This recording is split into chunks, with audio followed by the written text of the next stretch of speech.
Hi, I'm Mama Jane. Welcome to the Observatory. And in today's little video essay, I want to talk about how we don't need more content, we need more creators. We are so hyper-focused on survival now. It seems like everything that we're doing is a matter of trying to be financially successful. Everything is a matter of trying to profit off of it. It never really was like that before. I've had this thought where back in the day, if you were a part of a community, you didn't have to figure out what you were passionate about. You just did what you liked and you filled the spaces that needed to be filled. You became a gardener, a blacksmith, whatever, because of your family lineage or because if there was a hole in the community or the village that needed to be fulfilled. You already feel a sense of fulfillment from what you're doing, which is contributing to the community, which is being of service to others, that you don't live in this dilemma of what is my purpose, what is my fulfillment, what do I need to do in order to be happy. You just innately are because you are part of a community. So with that, because we're purpose-driven people, we are seeking a constant reassurance that we are of service, that we're valued, that we're needed and necessary. But because there's so much convenience in the world, we feel empty and devoid of this feeling of purpose. So we try to assume that we'll figure out what we want to do for the rest of our lives. We'll go to school, we'll do whatever we possibly can to feel fulfilled. But it's always going to shift if we continue to feel like what we're doing is meant for money or finances. What really fulfills us the most is selflessness, is contributing to the world in a way that feels fulfilling. Genuinely, when you do and live by selfless means, that's when you will feel the most full in your life. I will say the marketing is so good now. There are careers based off of people psychologically manipulating you to buy what they need. This is where beauty standards come from. This is what the plastic surgery industry is built upon. Predicating on your insecurities to give all these people, doctors, thousands of dollars to refine your face to look good on camera. I very seldom see people who have gotten a lot of plastic surgery look equally good in person as you do online. Not bashing or hating people who have gotten work done. Do what you gotta do. For the most part, contour, makeup, the way that people honestly adjust their bodies is meant to be digestible online. Think about BBLs and people who get surgery that it just doesn't look human. Like you've seen pictures of Kim Kardashian who got a really fat butt, but disproportionate legs. It just looks uncanny. But in photos on Instagram, it looks refined and perfect. It sounds like I'm body shaming, but I'm just bashing the industry for making people feel like they need to do that. Groceries are now a luxury. Think about Erewhon. We can't buy houses. We can't buy groceries. It's expensive living our lives because of how fucked the economy has become, because of the disproportionate level of the billionaires making the most money, hogging all the wealth, and blah. I can go on and on and on about it. It's easier to consume a life than to create one. I'm saying this because the market, social media has made us believe that we need to be something in order to be someone. So we've really shifted our own attention towards the online space as a form of escapism. It's cyclical. For the majority of people living in dense, unwalkable, and expensive places in the world, we retreat to the online world for escape. We need the escape because we work too much. Think about it. If we're working to survive all the time, to pay for our expensive rent, for groceries, for our car payments and gas, we get burnt out trying to maintain a lifestyle that we probably were taught to want, that we were marketed to believe as the dream. I believe social media is molding us constantly. We are being programmed. Teenagers are processing the world through their phones first. They spend most of their time on their screens and their phones and their laptops and their TikToks and their Instagrams. So they immediately assume that the world is being filtered through the lens of, oh, how attractive I am, which is definitely what I've gone through. Periods of feeling like I need to change my body or have a slimmer waist to be loved and adored and chosen by men, when in fact the men that I really fricks with wouldn't even bat an eye. They wouldn't care. They would prefer my personality over the way that I look because looks will fade. So instead of affirming and developing our identity through real experiences and community and becoming a mosaic of everybody we've known and loved, we're molding our personalities and our identity through viral content. I made a little video about this, but we're being homogenized into the same personalities. And I get it, expressions and slang. It is similar. We say, oh, lock in. Your aura, Riz, all these new slang terms are coming into fruition, but I'm not talking about expressions and slang terms.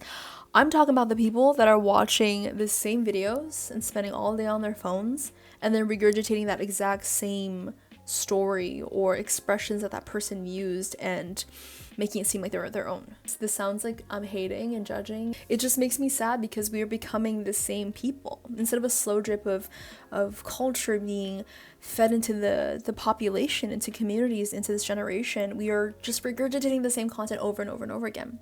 So soon enough, you have people saying the exact same things. A majority of us in Western communities don't live in walkable cities or villages where there are third spaces for us to spend time with other people. I'm not saying that we should completely stay off of our phones. I'm saying that there's a balance to be met. And I'll tell you what I think we should do about that at the end of this video.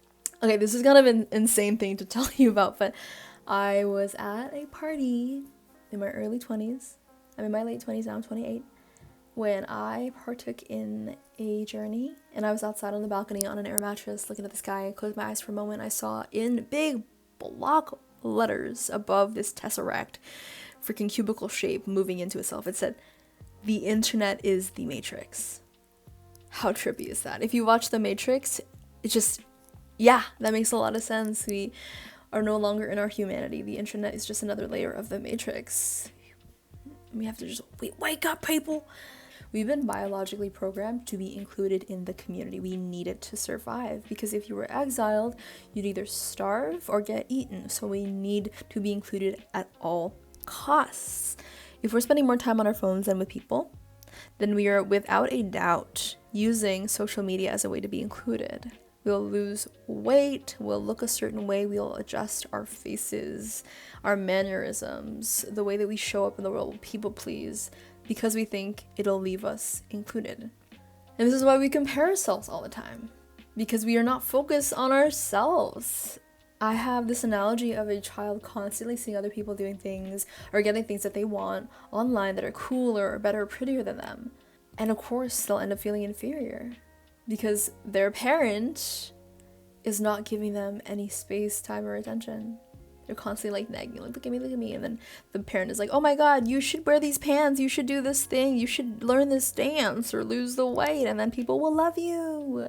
But that's not, you don't know these people. These are all parasocial relationships with people that honestly in your existence don't exist.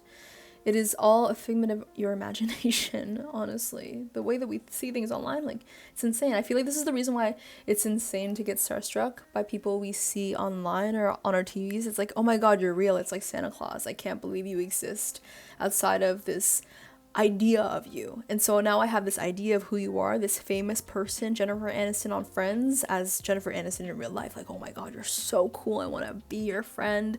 I want you to love me. Alright, so how do we change this? I'm so excited to share this. Doing things just for the fun of doing the thing. Gratitude journaling, waking up each morning and recognizing, oh my gosh, I'm alive. I get to eat food. I have a roof over my head and food in the fridge. I'm so thankful that I'm even alive and have the capacity to walk and speak and do the things that millions of people don't have access to. Because the lack of adversity that we're facing is now pooling into other aspects of our life, into anxiety that's unnecessary.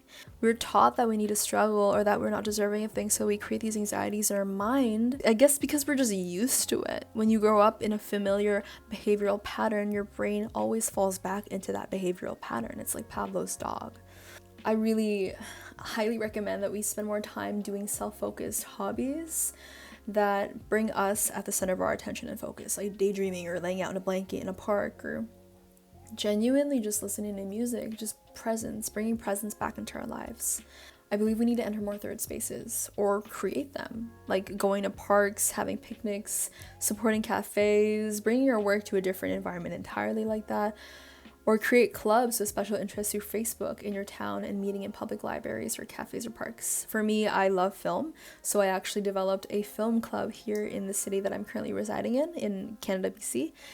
And I'm excited to meet up with these new people and, establish more ideas and create together, which is my passion. I'm just passionate about this. And it's beautiful how these ideas end up fruiting more and more ideas afterwards. It's just step by step. My best friend was telling me this amazing analogy of you wouldn't just feed a baby an entire steak. You take baby steps. You take baby bites. Community brings us back to our humanity. We need to be reminded that we're people, not profiles.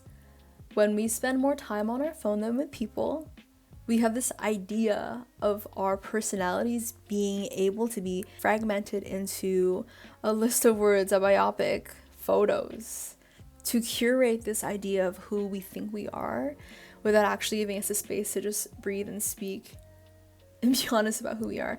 I'm like low-key obsessed with Love Island right now, solely because I just want to, okay, honestly, it's fun. Studying the human form and how all these people operate is insane. It is insane to me. I mention that because it is so insane, the difference between how they're portrayed online in their Instagram profiles versus how they show up on the show. It's like I get to actually see who they are, how they speak, actually befriend them parasocially through the show versus seeing these curated, perfectly tuned photos of them on Instagram and think, oh my god, they're perfect, they're angelic, they're Greek gods. But the more that I get to know them on the show, the more I'm like, they're just people. Like I actually I can't even compare myself because they're just people. So limiting phone use and becoming a creator rather than a consumer. When we live by selfless means and contribute to the whole of society as opposed to consuming everything, we take charge of our lives, our purpose, our sense of fulfillment, because we're not establishing and creating a bigger whole of what we think we should be. We're filling it with things that actually bring us back to the present moment. The meaning of life is to give life meaning, is to experience it and enjoy it, is to always follow our highest joy, our passions, what brings us happiness. What we do passionately does not have to be what necessarily makes us money. Because when we link this idea of our creative passions and pursuits being what helps us survive, it is no longer fun, it's just another job. So it's important to make that distinction of doing things purely out of wanting to just enjoy them. It's real tantra right there, baby. So pursuing projects that bring you presence and devotion to the moment. The world would be a better place if more of us pursued what made us genuinely happy. Not for survival, but simply because we enjoy it. So write a poetry or fiction book with no intention of profit. Paint a landscape because you like the texture of acrylic on canvas without needing it to look proportionate by the end. Create a short film with your friends because you love the process of teamwork and curating this entire thing just because you like it. It's insane how one thing leads into the other. We don't need it to be polished. The world just needs more creation and art in general. It's not selfish to create, it's necessary. We're taught that creating is indulgent unless it becomes profitable. But maybe creating isn't the reward after survival, maybe it's a part of survival. Research has actually proven that creation and flow state lowers stress. And in a world where emotional stress is the major contributing factor to most deaths in North America, we need more of that. Now, if you're interested in bringing devotion to your creative process, I started the Observatory. It's a community of homies all over the world, learning about storytelling, sharing ideas, and keeping ourselves accountable for our projects. My dream is to get people to spend less time scrolling and more time creating. So if you're interested, come join the Observatory. The link is in my bio down below. Have a great week, and I'll see you next week.